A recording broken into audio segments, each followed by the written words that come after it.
Se você quer saber como analisar a dilatação em duas dimensões, também chamada de dilatação superficial, essa aula é para você. Eu me chamo Tiago e bem-vindos à aula do Bruce.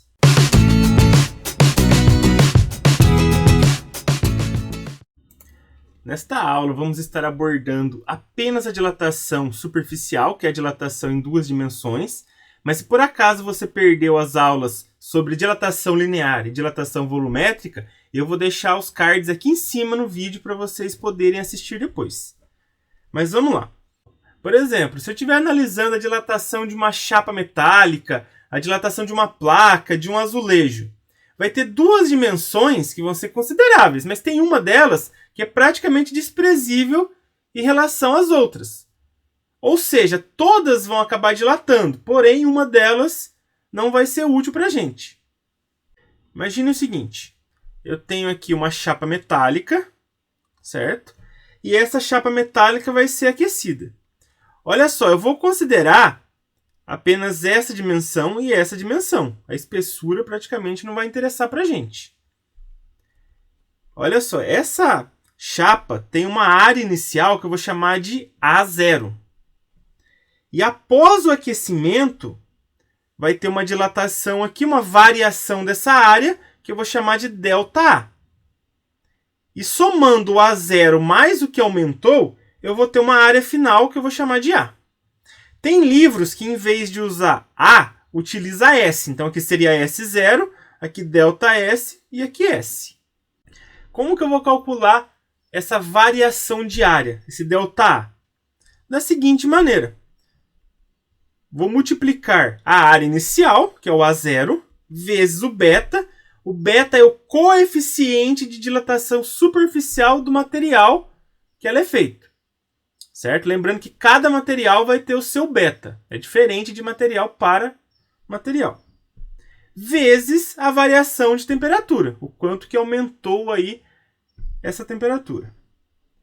O A, que é a nossa área final, vai ser a soma do que você tinha antes, certo? Que é o A0, mais o que aumentou, que é o ΔA. E sobre o coeficiente de dilatação superficial, o que é muito importante vocês saberem, é que ele é o dobro do coeficiente de dilatação linear, que é o alfa, que a gente viu lá na aula de dilatação linear, que é em uma dimensão. A respeito de conversões, pessoal, vocês têm que lembrar sempre a conversão de metro quadrado para centímetro quadrado e vice-versa. Quando a gente pensa em metro em centímetro, como que a gente convertia? Você sabe que 1 metro tem 100 centímetros. Então, você multiplica por 100. E de centímetro para metro, você dividia por 100. Porém, quando a gente fala de metro quadrado e centímetro quadrado, vamos pensar. Pessoal, 1 metro tem 100 centímetros. Então, 1 metro quadrado tem que ter 100 ao quadrado centímetros. Certo? Que no caso aí seria 10.000 centímetros quadrados. Então, para eu converter de metro quadrado para centímetro quadrado, multiplica por 10.000. E de centímetro quadrado para metro quadrado, eu divido por 10.000. Simplesmente isso. Agora, vamos fazer alguns exercícios aí para fixar esse conhecimento. Exercício 1. Uma chapa quadrada de lado 50 centímetros a 20 graus Celsius é aquecido até 320 graus Celsius. Sendo o coeficiente de dilatação linear dessa chapa igual a 6,5 vezes 10 a menos 5 graus Celsius a menos 1, determine o coeficiente de dilatação superficial da chapa. Pessoal, o beta, certo? O coeficiente de dilatação superficial é o beta.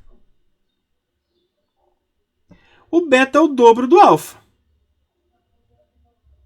E quanto que é o alfa? Foi dado aqui no enunciado. É 6,5 vezes 10 a menos 5. Então, eu vou fazer 2 vezes esse valor. Que vai me dar 13 vezes 10 a menos 5 graus Celsius a menos 1. Certo? Dessa maneira, eu consegui achar aí o coeficiente de dilatação superficial. É o dobro do coeficiente de dilatação linear. Letra B. A variação da área da chapa ao ser aquecido até 320 graus Celsius. Então, vamos lá. Pessoal, primeiro eu tenho que saber a área da chapa, né? Porque ele me deu só o lado. Se a chapa é quadrada, significa que os lados são iguais. Então, como que eu vou achar esse A0? Que seria aí a área inicial. Eu vou pegar esse lado aqui que vale 50 centímetros e multiplicar por outro lado que vale 50 centímetros. Lado vezes lado, certo? Ou lado ao quadrado, que é um quadrado, né? Aí eu acho o meu A0.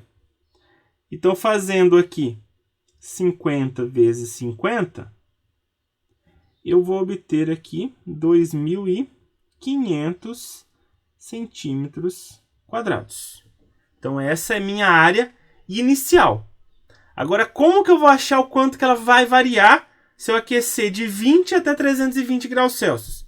Usando a formulinha da variação de área. Onde ΔA é igual ao A0 vezes o beta vezes a variação de temperatura. Vamos substituir.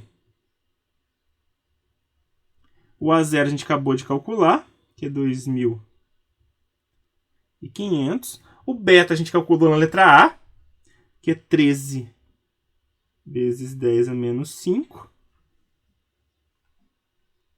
E a variação de temperatura, que eu vou multiplicar também, né? Pessoal, a variação de temperatura é bem simples. Era 20, foi aquecido até 320, só fazer continha de menos. Então, temperatura final 320 menos 20. O ΔT vai ser 300 graus Celsius.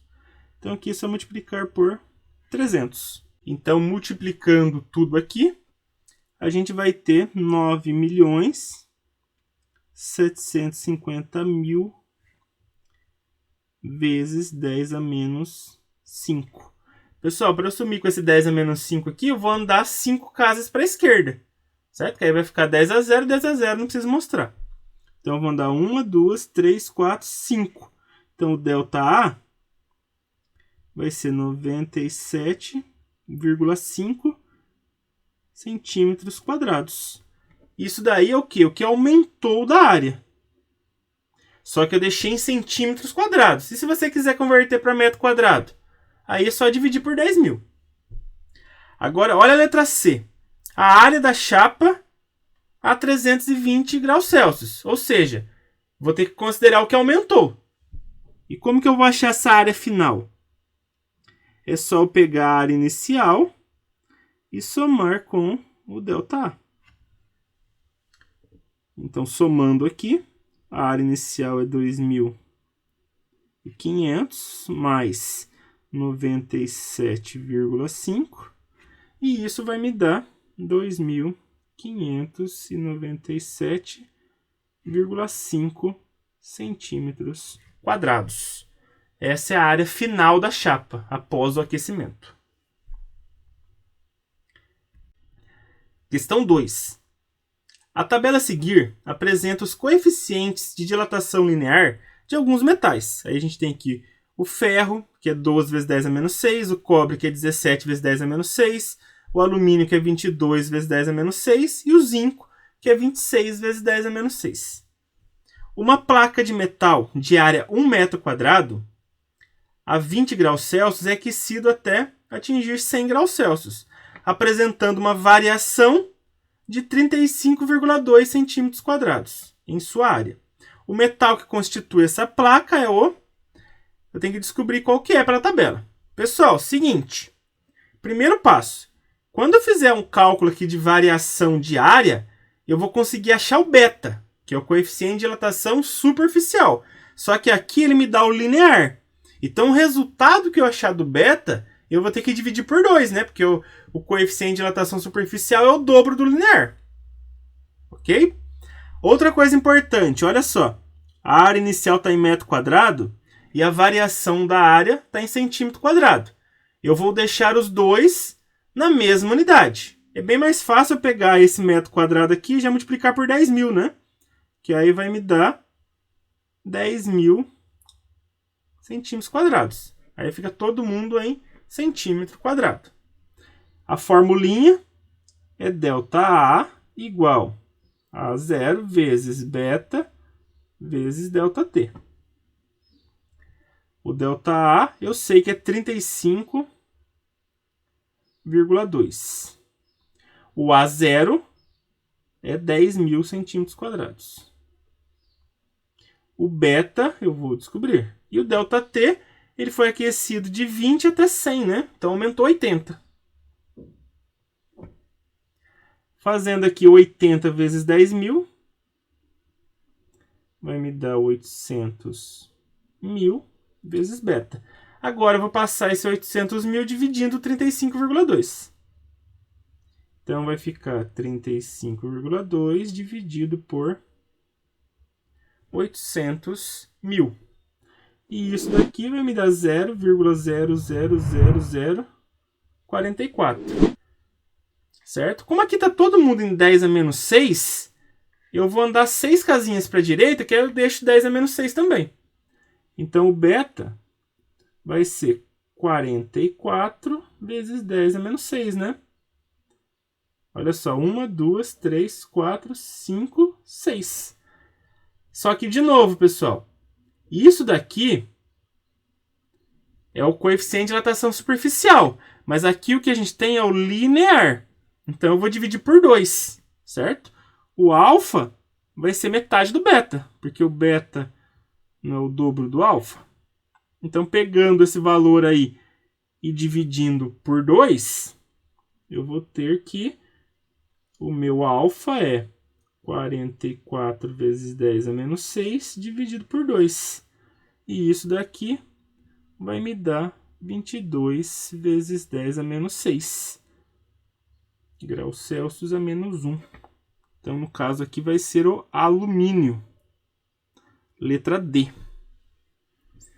Certinho, pessoal? Essa foi a aula de hoje. Se você gostou, dê o joinha.